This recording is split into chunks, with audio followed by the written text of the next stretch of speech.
नमस्कार, स्वागत है आप सभी का। कैसे हैं आप सब? कैसी पढ़ाई चल रही है? कमेंट करके ज़रूर बताइएगा। आज का यह वीडियो बिहार बोर्ड कक्षा 8 के सामाजिक विज्ञान विषय के अंतर्गत सामाजिक, आर्थिक एवं राजनीतिक जीवन पर है, जिसमें आज हम लोग अध्याय 3 संसदीय सरकार, लोग व उनके प्रतिनिधि का अध्ययन करने वाले हैं और इसके अभ्यास प्रश्नों को भी हल करने वाले हैं। इससे ऊपर के दोनों अध्याय को मैं इसी तरह वीडियो के माध्यम से पढ़ा चुका हूँ, जिसे आप मेरे चैनल के 8th क्लास के सामाजिक विज्ञान वाले प्लेलिस्ट में जाकर पढ़ सकते हैं। यह है आपका अध्याय संसदीय सरकार, लोग व उनके प्रतिनिधि। देखिए, संसदीय सरकार को इंग्लिश में कहते हैं पार्लियामेंटरी गवर्नमेंट। संसद को इंग्लिश में पार्लियामेंट कहते हैं और सरकार को इंग्लिश में कहते हैं गवर्नमेंट। ठीक है। लोग व उनके प्रतिनिधि यानी पीपुल एंड देयर रिप्रेजेंटेटिव। ठीक है। आज इस अध्याय में हम लोग यह समझेंगे कि हमारा देश का शासन प्रणाली कैसे चलता है, हमारा सरकार कैसे बनता है। ठीक है। तो इसको हम समझते हैं। सबसे पहले पुराने ज़माने में क्या होता था। पुराने ज़माने में होता था, हमारे देश का एक राजा हुआ करता था। जैसे मान लीजिए कोई राजा ए है ना, यही राजा हमारे देश पर शासन करता था। ठीक है। तो होता क्या था कि इस राजा का जो बेटा हुआ है ना, यह बेटा फिर राजा बनता था, फिर इसका बेटा जो हुआ वह राजा बनता था। ठीक। फिर करते करते इसका बेटा होता था, वह राजा बनता था। ठीक है। अब मान लीजिए इसका बेटा का बेटा बनते आ रहा है, यह कमज़ोर पड़ गया, इसको हरा दिया कौन? बी इसको हरा दिया, तो अब कौन राजा बन गया? अब बी राजा बन गया। ठीक है। अब फिर इसका बेटा राजा बनता था। ठीक। फिर इसका बेटा राजा बन गया। ठीक है। ऐसा ही होता था। अब फिर इसको कोई सी नाम का आदमी हरा दिया। ठीक है। तब सी राजा बन गया, फिर सी का बेटा राजा बन जाता था। तो पहले ऐसा ही होता था। तो ऐसा ही करते करते एक बार क्या हुआ, हमारे देश में मुगलों का शासन आया। ठीक है। मुगल शासन आया, फिर इसका बेटा क्या होता था? राजा बनता था, फिर इस बेटा का बेटा राजा, फिर इसका बेटा राजा, है ना। तो ऐसा ही करते करते जब यह कमज़ोर पड़ने लगा, तो यूरोप से जो व्यापारी लोग व्यापार करने आए थे हमारे देश, है ना, वे लोग क्या किए, धीरे धीरे व्यापार करते करते इनका कमजोरी का फ़ायदा उठा के क्या किए, यूरोपीय लोग ही हमारे देश पर शासन जमा बैठे। तो पिछला इतिहास का जो हम वीडियो डाले थे उसमें आप समझ चुके हैं कि यूरोपीय लोग कैसे आए और हमारे देश पर शासन जमा बैठे।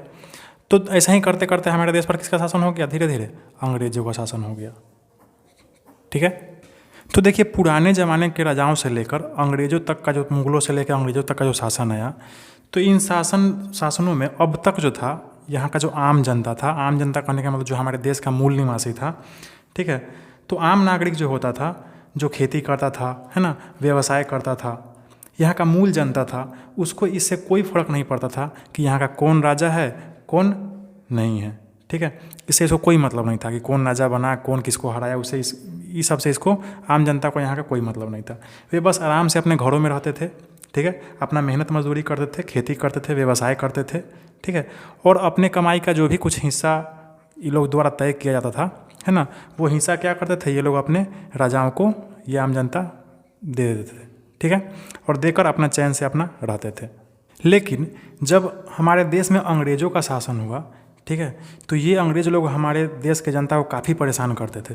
ठीक है। तो अंग्रेज़ों के शासन में जब आज़ादी की लड़ाई हुई, ठीक है, इसी के शासन में क्या हुआ, आज़ादी की लड़ाई लड़ी गई, तो हमारे देश के सभी लोगों ने अपना योगदान दिया। यह जो आम जनता थी, सभी लोगों ने अपना योगदान दिया, चाहे वो मजदूर हो, किसान हो, व्यवसायी हो, धनी व्यापारी हो, ज़मींदार हो, हिंदू हो, मुस्लिम हो, सिख हो, ईसाई हो। ठीक है। यहाँ के एक एक लोगों ने क्या किया, यह अंग्रेज़ों के शासन से तंग आ गए थे। ठीक है।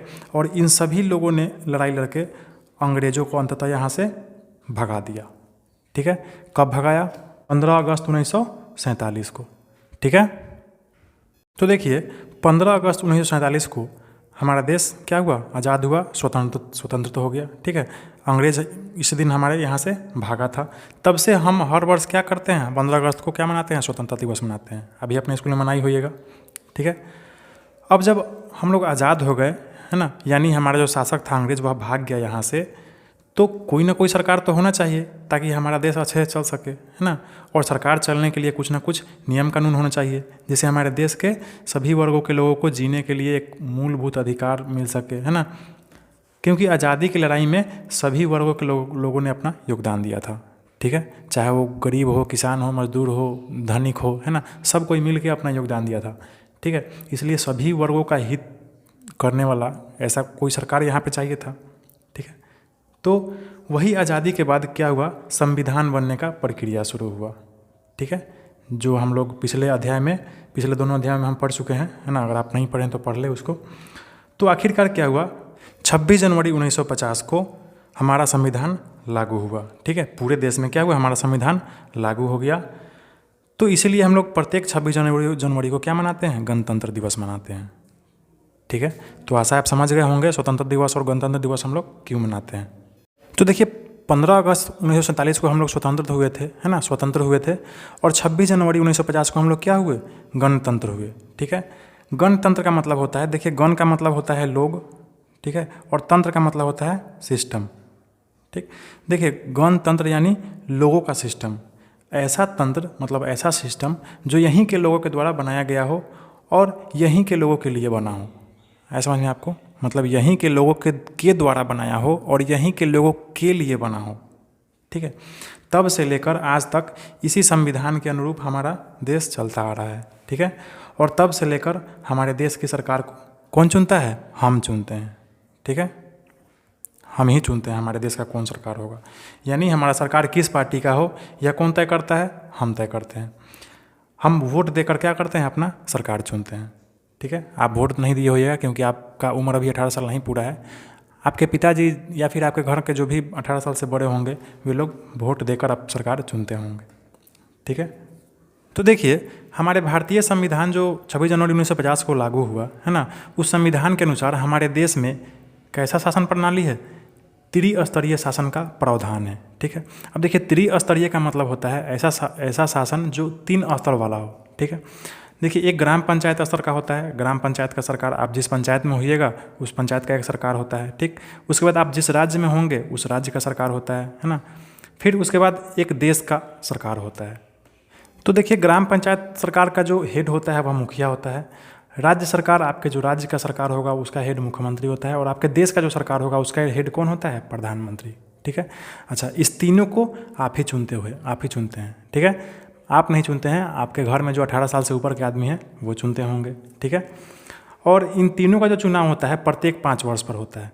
देखिए आपको ही पता होगा कि आपके क्षेत्र में 3 तरह का चुनाव होता है। पहला चुनाव तो होता है पंचायत चुनाव, जिसमें आप चुनते हैं कि आपका मुखिया कौन होगा। ठीक है, आपको तो पता ही होगा।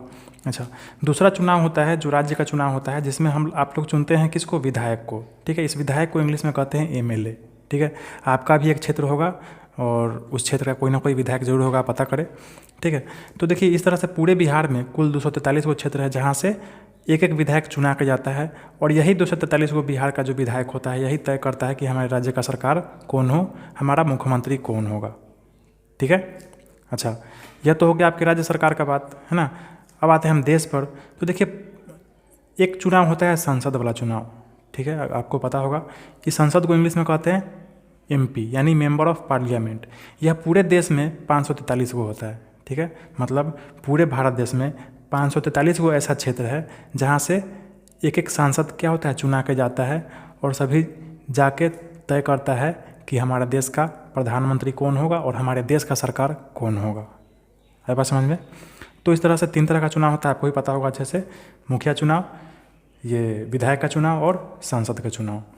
ठीक है, तो आज हम लोग इस अध्याय में हम लोग यही समझने वाले हैं कि हमारे देश का जो सरकार होता है वह किस प्रकार कार्य करता है। ठीक है, मानिए हम देश के सरकार के बारे में इस अध्याय में हम समझने वाले हैं। ठीक है, एक बात आप और समझ लीजिए कि यह जो विधायक होता है, जैसे बिहार में 243 को विधायक है ना, 243 को विधायक का सीट है, उसी तरह हर राज्य में अलग अलग सीट है। तो यह सभी विधायक जो मिल के कहाँ बैठता है, सब विधानसभा में बैठता है। ठीक है, सभी विधायक लोग मिल के कहाँ बैठते हैं, विधानसभा में। ठीक, उसी तरह देखिए हमारे देश में क्या होता है, ये सांसद का चुनाव होता है। तो कुल सांसद कितने हैं, 543। ठीक, और ये 543 सांसद कहाँ बैठते हैं, यह 543 सांसद बैठते हैं लोकसभा में। ठीक है, तो विधानसभा क्या है और लोकसभा क्या है आप समझ गए अच्छे से। ठीक है, विधानसभा राज्य का सरकार होता है और लोकसभा देश का सरकार होता है। ठीक है, तो देखिए भारत देश का जो सरकार है वह संसद यानी पार्लियामेंट के द्वारा चलता है। ठीक है, भारत का सरकार कैसे चलता है, संसद के द्वारा।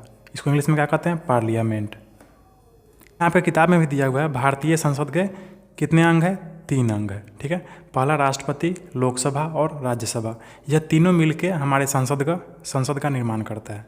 ठीक है, इन तीनों को मिलाकर ही संसद बनती है। ठीक, तो यही हम इसमें समझ रहे हैं कि यह जो संसद है हमारा पार्लियामेंट, वह किन किन चीज़ों से मिलकर बना है। पहला तो लोकसभा, जो भी आप पढ़े हैं, है ना, पूरे देश में 543 गो लोकसभा क्षेत्र है, जहाँ से प्रत्येक प्रतिनिधि एक प्रतिनिधि क्या होता है, चुना के आते हैं और कहाँ बैठते हैं, लोकसभा में बैठते हैं, आप पढ़ चुके हैं। दूसरा है राज्यसभा और तीसरा है राष्ट्रपति। ठीक है, यह तीनों मिलाकर हमारे देश का सरकार चलाता है। देखिए किस प्रकार चलाता है। देखिए आपके किताब में यह चित्र दिया हुआ है, यही है संसद भवन। ठीक है, इसी में लोकसभा और राज्यसभा दोनों सदन है। ठीक है, यहाँ देखिए संसद भवन लिखा है नई दिल्ली। यह कहाँ है, नई दिल्ली में है। ठीक है, अब हम समझते हैं आपका जो टॉपिक है उसको अच्छे से। देखिए आप तो ही पढ़े कि संसद का 3 अंग है, कौन कौन, लोकसभा, राज्यसभा और राष्ट्रपति। ठीक है, देखिए लोकसभा को निम्न सदन कहते हैं यानी निचला सदन कहते हैं, राज्यसभा को उच्च सदन कहते हैं यानी ऊपर वाला सदन कहते हैं, और तीसरा है राष्ट्रपति। ठीक है, आपके देश में कोई भी नियम, कोई भी कानून, कोई भी फैसला जो होता है वह इन तीनों को मिलाकर ही लिया जाता है। ठीक है, इनमें से कोई एक अगर उस फैसले को काट देगा तो वह फैसला रुक जाएगा। ठीक है, अब हम इस तीनों को एक एक करके समझते हैं अच्छे से। देखिए यह जो लोकसभा है वह 543 सदस्यों से मिलकर बना है। ठीक है, आप पढ़े पीछे। ठीक है, 543 पूरे भारत से 543 क्षेत्रों से एक एक सदस्य चुनकर आते हैं और वे कहाँ बैठते हैं, लोकसभा में। ठीक है, अच्छा 2 सदस्य जो होते हैं वह मनोनीत किए जाते हैं। ठीक है, यह 2 सदस्य कौन हो सकते हैं, ये यूरोपीय हो सकते हैं, मतलब अंग्रेज, ऐसा अंग्रेज जो जिनके बाप दादा कहाँ हो, भारत में ही बस गए हों। ठीक है, तो वैसे 2 सदस्यों का मनोनीत किया जाता है। ठीक है, तो इनके बारे में उतना आपको नहीं समझना है। आप मेनली यह जानिए कि 543 को पूरे देश में क्षेत्र है, वहाँ से चुना कर आते हैं, जो किसका निर्माण करते हैं, लोकसभा का निर्माण करते हैं।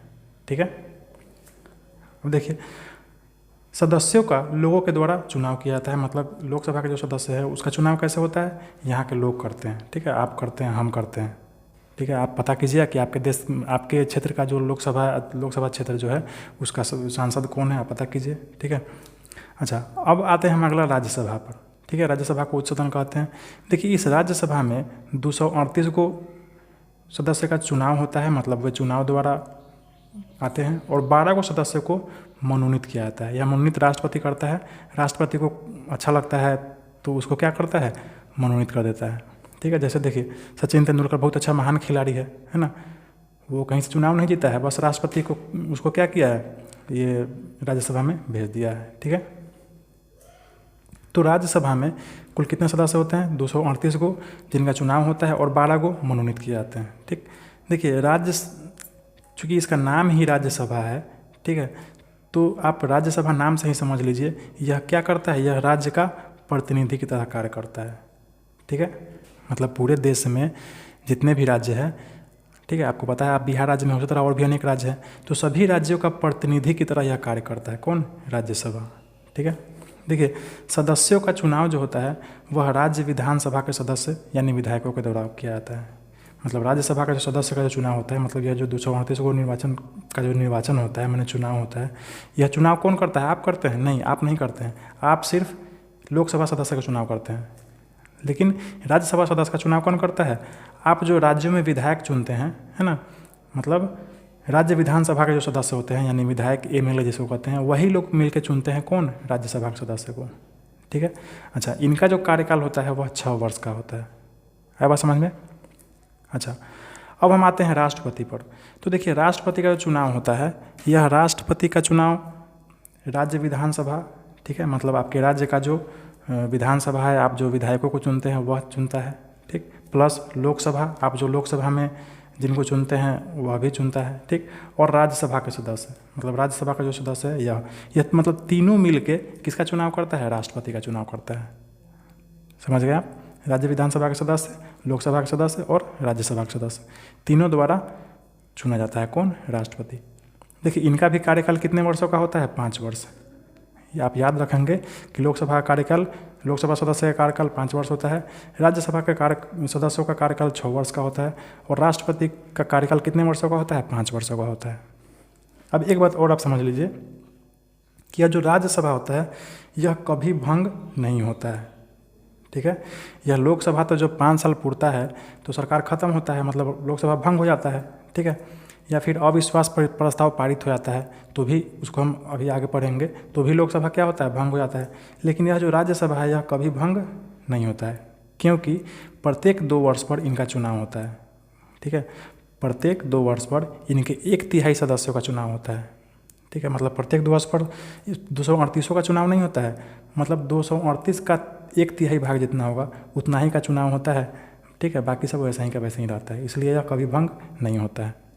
ठीक है, तो आशा है आप अच्छे से समझ गए होंगे कि हमारे देश का जो सरकार है यानी संसद किस प्रकार कार्य करता है, किस प्रकार लोकसभा है और राज्यसभा और राष्ट्रपति तीनों मिलकर कार्य करता है। देखिए, अगला महत्वपूर्ण टॉपिक आपकी किताब में दिया हुआ है, भारत में किसी भी दल को सरकार बनाने के लिए 543 में से कम 272 सीटों की आवश्यकता होती है। ठीक है, मतलब अभी जो आप पढ़ रहे हैं कि लोकसभा का चुनाव कितने सीटों का होता है, 543 सीटों का होता है। ठीक है, तो किसी भी दल को सरकार बनाने के लिए 543 लोकसभा का सीट में से कम कितना सीट चाहिए, 272 को सीट चाहिए। ठीक है, मतलब 272 को MP यानी सांसद मिलके एक जगह खड़ा हो जाएगा। ठीक है, तो वह अपना सरकार बना लेगा। ठीक है, अब जैसे मान लीजिए भारत में चुनाव हुआ तो आपको तो पता है बहुत सारा पार्टी मिलकर, जैसे भाजपा है, कांग्रेस है, जदयू है, राजद है, सब कोई मिलकर क्या करता है, चुनाव लड़ता है। ठीक है, अब जैसे मान लीजिए भारत का लोकसभा का चुनाव हुआ, उसमें पार्टी ए को आ गया कितना, 300 सीट आ गया। ठीक है, पार्टी बी को आ गया 100 सीट। ठीक है, वैसे ही पार्टी सी को आ गया 80 सीट और पार्टी डी को आया 63 सीट। ठीक है, तो आप सोचिए कौन सरकार बनाएगा, है ना। तो देखिए जो सबसे ज़्यादा सीट इसको आया है 300, तो राष्ट्रपति क्या करेगा, इसको बुलाएगा। सबसे पहले पार्टी ए को कहेगा कि आप आइए सरकार बनाइए। ठीक है, तो देखिए सरकार बनाने के लिए तो 272 को सीट चाहिए। ठीक है, लेकिन 272 को में से ही पार्टी ए कितना लिया है, 300 सीट जीत लिया है। मतलब पूरे भारत देश में 300 जगह क्षेत्रों से क्या किया, यह पार्टी जीत गया है। ठीक, तो ये पार्टी क्या करेगा, अपना सरकार बना लेगा। प्रधानमंत्री किसका होगा, ये पार्टी का होगा। ठीक है, लेकिन यहाँ आपके किताब में दिया है यदि किसी एक दल को बहुमत के जरूरी 272 सीट न मिल पाए तो एक से अधिक दल मिलकर भी सरकार बना सकते हैं। इसे हम क्या कहते हैं, इसे हम गठबंधन का सरकार कहते हैं। ठीक है, तो इसको समझिए आप।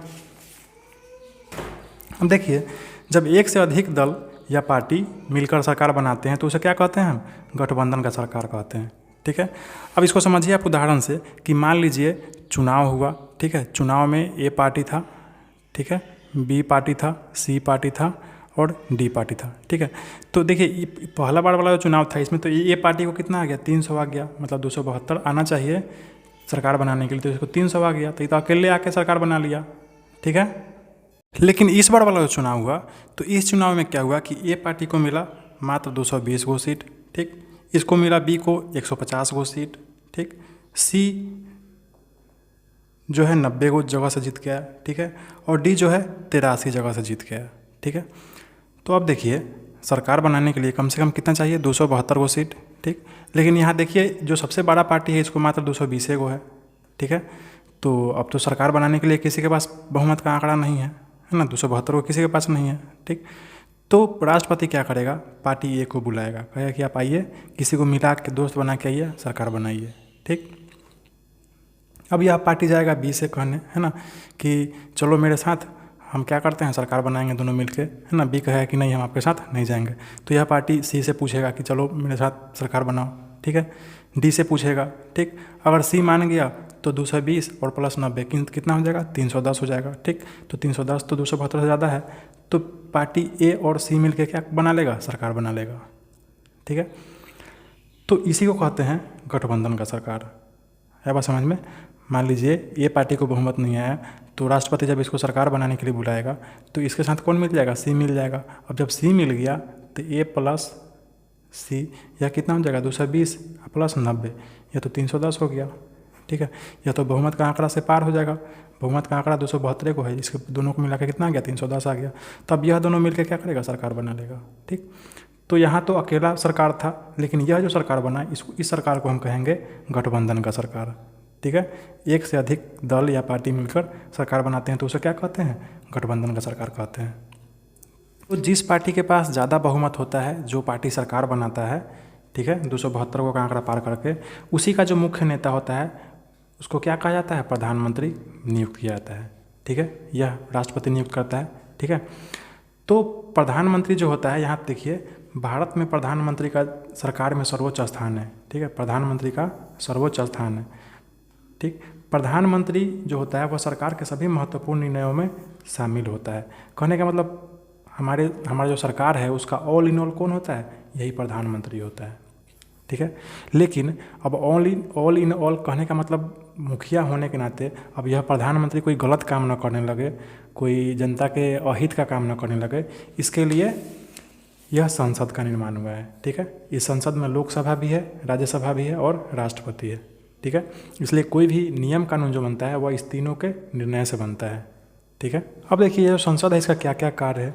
तो संसद का जो कार्य है वह मुख्यतः यही कार्य है। पहला है विधायी कामकाज। विधायी कामकाज का मतलब होता है पूरे देश में के लिए लोगों के लिए क्या करना, कानून बनाना। ठीक है। दूसरा है वित्तीय कार्य, मतलब सरकार को ये जनता के हित के लिए जरूरी जो पड़ता है उस काम के लिए पैसा देना, है ना, धन देना, और उस धन का हिसाब किताब रखना, यह भी इसका काम है, संसद का काम। और तीसरा है सरकार को नियंत्रित करना, मार्गदर्शन करना और जानकारी देना। कि संसद का और भी एक काम है प्रश्नकाल में प्रश्न पूछना। ठीक है। देखिए संसद भवन में जब संसद लोग जब बैठते हैं एक जगह, ठीक है, तो उसका जो स्टार्टिंग होता है वह प्रश्नकाल से होता है। ठीक। मतलब संसदीय कार्यवाही का प्रत्येक दिन कहाँ से स्टार्ट होता है, प्रश्नकाल से शुरू होता है।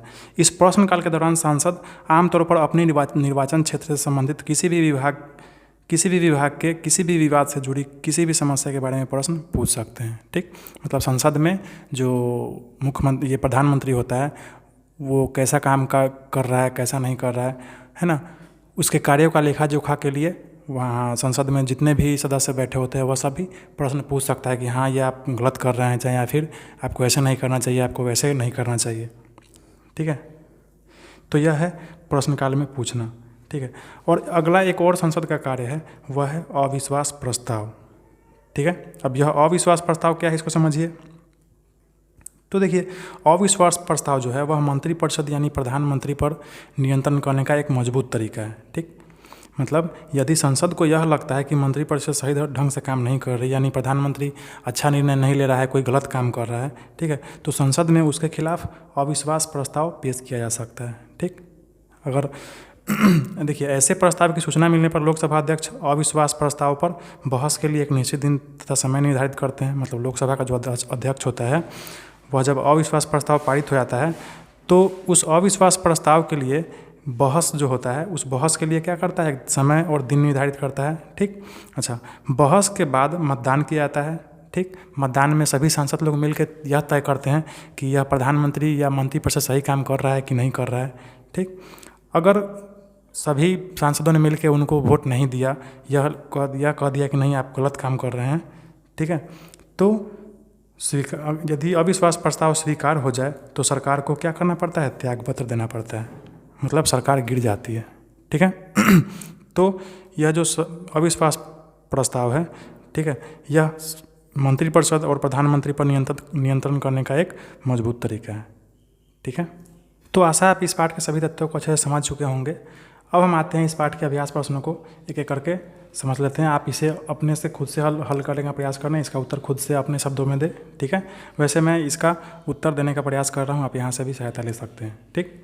देखिए पहला प्रश्न है आपका, हमारे यहाँ 18 वर्ष से अधिक उम्र के सभी लोगों को वोट देने का अधिकार है, आपकी समझ से क्या यह ठीक है? तो इसका उत्तर आप लिख सकते हैं कि हाँ यह ठीक है, क्योंकि 18 वर्ष उम्र हो जाने पर लोगों में इतनी समझ हो जाती है कि किसे अपना प्रतिनिधि चुनना चाहिए और किसे नहीं। ठीक है। अगला प्रश्न देखिए 2 नंबर, लोकसभा जन भावनाओं और जनता की अपेक्षाओं की अभिव्यक्ति का मंच है, क्या आप इस वाक्य से सहमत है? कारण सहित समझाइए। तो इसका उत्तर होगा हाँ, मैं इस बात से सहमत हूँ, क्योंकि लोकसभा में जनता के द्वारा चुने हुए प्रतिनिधि ही जाते हैं और प्रत्येक जनता की अपनी अपनी भावनाएं और अपेक्षाएं होती है, जिसे वे अपने प्रतिनिधियों के द्वारा ही सरकार तक पहुंचा पाते हैं। ठीक है। अगला प्रश्न है देखिए 3 नंबर, लोकतांत्रिक शासन में आम लोगों की भागीदारी किस तरह से होती है, एक उदाहरण देकर समझाइए। तो इसका उत्तर आप लिख सकते हैं कि लोकतांत्रिक शासन में आम लोग अपना वोट देकर प्रतिनिधि को चुनती है। यही जनता के जनप्रतिनिधि विधानसभा और संसद में जाकर हमारे हित में शासन करती है। ठीक है। इसीलिए हम कह सकते हैं कि लोकतांत्रिक शासन में आम लोगों की भागीदारी होती है। ठीक है। देखिए अगला प्रश्न है 4 नंबर। केंद्र में सरकार बनाने के लिए किसी भी दल या दलों की गठबंधन के पास होने वाले आवश्यक बहुमत का क्या अर्थ है, एक उदाहरण देकर समझाइए। ठीक है, तो इस प्रश्न का उत्तर आप यहाँ से लिख सकते हैं, यहाँ आपके किताब में दिया हुआ है। ठीक है, वीडियो पॉज कर ले, इसको लिख के देख के समझ ले क्या है, और खुद से भी अपना से जोड़ के इसमें प्रश्न इसका उत्तर दे सकते हैं। ठीक, अब हम चलते हैं अगले प्रश्न पर। अगला प्रश्न है, संसद मंत्रिपरिषद पर किन किन तरीकों से नियंत्रण करती है, इनमें से आपको कौन सा तरीका सबसे असरदार लगता है और क्यों। ठीक है, तो कोशिश आप खुद से करें। वैसे इसका आंसर आपकी किताब में भी यहाँ पे दिया हुआ है, आप यहाँ से भी सहायता ले सकते हैं। ठीक है, इसे भी लिख सकते हैं और इसमें अपना से भी कुछ काट छाट करके जोड़ सकते हैं। ठीक है, तो वीडियो पॉज करके आप इसको समझ लें अच्छे से और इसका उत्तर आप लिख लें। अब देखिए अगला प्रश्न है 6 नंबर, संसद के मुख्य कार्य कौन कौन से हैं। ठीक है, अपने शब्दों में लिखिए। तो देखिए इसको आपको अपने शब्दों में लिखना है। तो संसद के मुख्य कार्य निम्न है, पहला कानून बनाना, दूसरा सरकारी कार्यों के लिए धन उपलब्ध कराना और उसका हिसाब रखना, तीसरा है सरकार को नियंत्रित करना, मार्गदर्शन करना और जानकारी देना, चौथा है प्रश्नकाल के दौरान किसी भी समस्या पर प्रश्न पूछना, पांचवा है अगर मंत्रिपरिषद सही ढंग से कार्य न करे तो संसद अविश्वास प्रस्ताव लाकर मंत्रिपरिषद भंग कर सकती है।